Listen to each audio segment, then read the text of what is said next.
Hey everyone, Robert Ferringo with Doc Sports, here with the next team on my NFL Power Rankings countdown. Today we are at lucky number 13, the Detroit Lions. Now, you probably don't need to hear a lot from me about the Detroit Lions because everybody's been talking about the Detroit Lions, right? That's all we've heard about for the last 8 or 9 months was this up-and-coming Detroit Lions team. And they are, but they are the trendy team this year. There's always one. Every year there's always a trendy team. And it never works out. Last year coming into the season, the Denver Broncos were the trendy team. You remember? Everybody was all over the Broncos. Oh, Russell Wilson, new coaching staff. Oh, Super Bowl. Super Bowl or bust for the Denver Broncos. Yeah, that didn't work out real great. Year before that, 2021. Do you remember who the trendy team was? It was Cleveland Browns. Coming off their 11-5 season, Cleveland Browns, man. I actually remember people picking Cleveland to go to the Super Bowl. Trendy team. Coming into the year, that's all anybody wanted to talk about.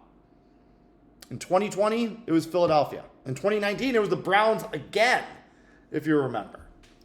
There's always one team, that buzz team, that team that everybody's jumping on the bandwagon for, predicting all these big things. You know, and it's somebody new, and it's usually somebody different. It's usually somebody from that like second or third tier that everybody's trying to get out in front of and be like, oh, yeah, I knew they were going to be good. This is the team. That's the Detroit Lions this year. The Detroit Lions have nothing but a track record of failure over the last 40 years, 50 years of professional football. Now, I'm not saying they're not a good team, but let's just take a step back here and remember who we're talking about.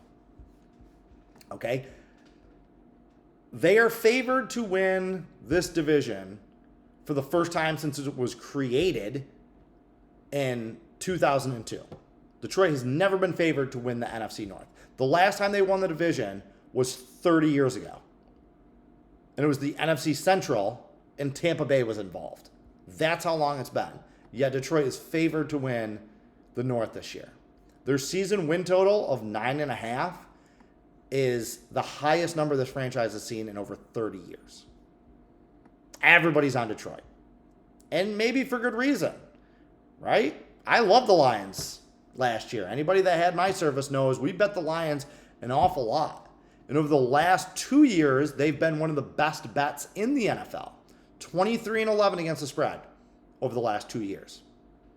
They were better than everybody thought they were. And they proved it by going out and beating those inflated numbers. Cashing tickets left and right. That doesn't continue for very long in the NFL. The odds makers catch up. The general public catches up. Those numbers start to shift the other way.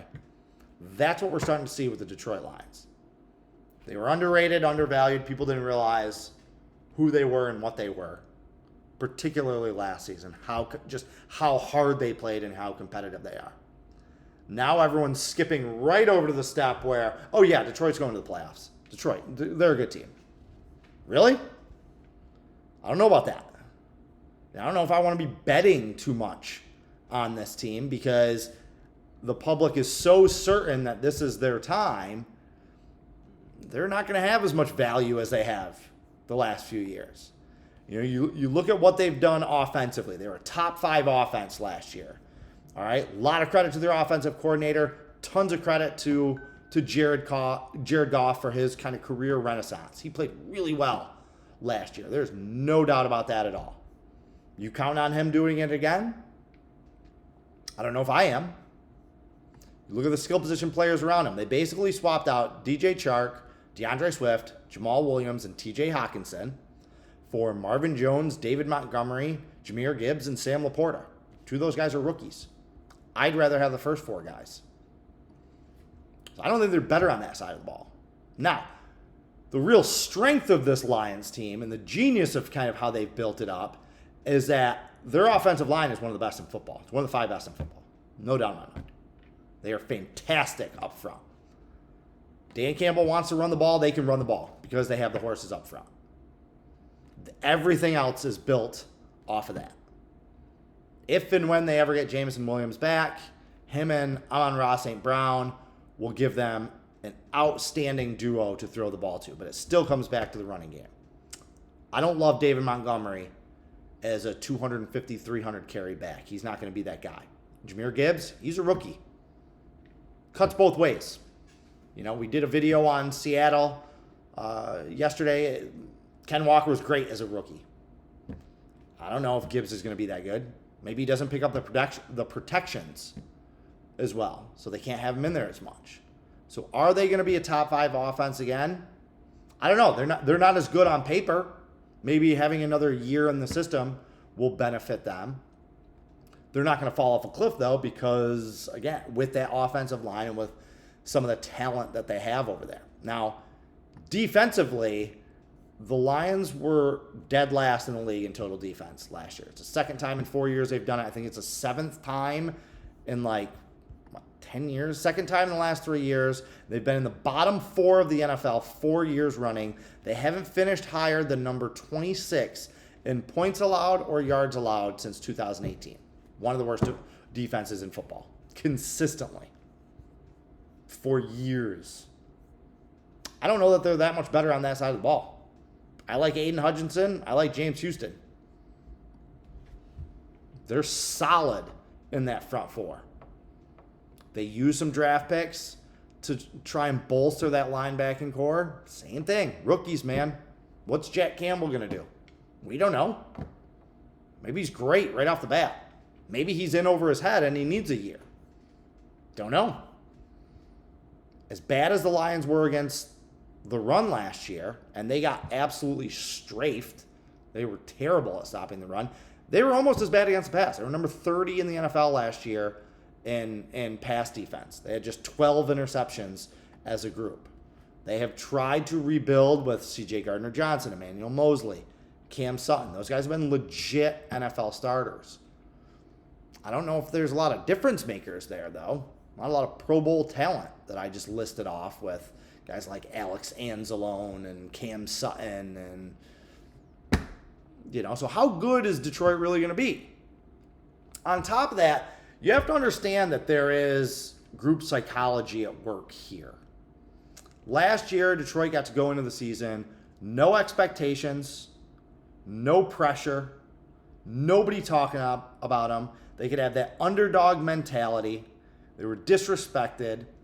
Teams looked at the Lions and they're like, that's a win. Maybe they're taking them a little lightly. Detroit used all of that to have a really great year. They barely missed the playoffs. They were in the playoff hunt into the last week of the season, into week 18 last year. They don't have that mental edge this year. Now they're the favorites. Now they are expected to do well. Last year, if Detroit had started off 2-4, nobody would have cared. That's just Detroit being Detroit. Some fans might have been happy that they already had 2 wins, that it wasn't going to be another one of those seasons. They start 2-4 this year. Pressure's going to build. All right, pressure's going to mount. That makes everybody tighten up. So I don't know. If I'm going to be wrong about this team, wrong about Detroit, I'm going to be wrong and the public can be right. That season win total is 9.5. That means they got to win 10 or more games. I'm absolutely taking the under with this group. If Detroit comes out and goes 11-5 and they win the NFC North, everybody was right. Everybody in their sister, everybody in the bobblehead media, all the squares out there, they were all right. And I'll be over here by myself wrong because I thought that Detroit wasn't going to be as good as everybody else thought they were. Because, again, nothing I've seen from this organization over the last 40 years gives me any type of confidence that they can live up to the expectations. And look, it's not that I don't want them to. I don't care. I loved the Lions last year. They made me a lot of money last year. I have no beef with the Lions. I'm just saying this is how it goes in sports and this is how it goes in betting. You jump on a team when they are undervalued and people don't realize how good they are. You ride them till the wheels come off. The minute that everybody starts jumping on the bandwagon and everything starts to go the other way, that's when I get off. This is my stop. Okay, now that the hype train has built up around Detroit, now that they're everybody's trendy pick, that they're somehow going to be a threat in the NFC, no thanks. If they do, great. Hey, you guys were right and I was wrong. But over the history of my career in sports and in betting and the history of the NFL, There's a lot more teams that don't live up to this type of hype than teams that do. So that is how I will be playing the Lions this year. Still have them number 13, so it's not like I'm disrespecting them. I didn't punch them in at number 28 this year. But yeah, that's it. Give me the under for the Detroit Lions at 9.5. That's it for today. Be sure to go to DocSports.com for all of your sports betting and handicapping needs. Until next time, carpe diem and good luck.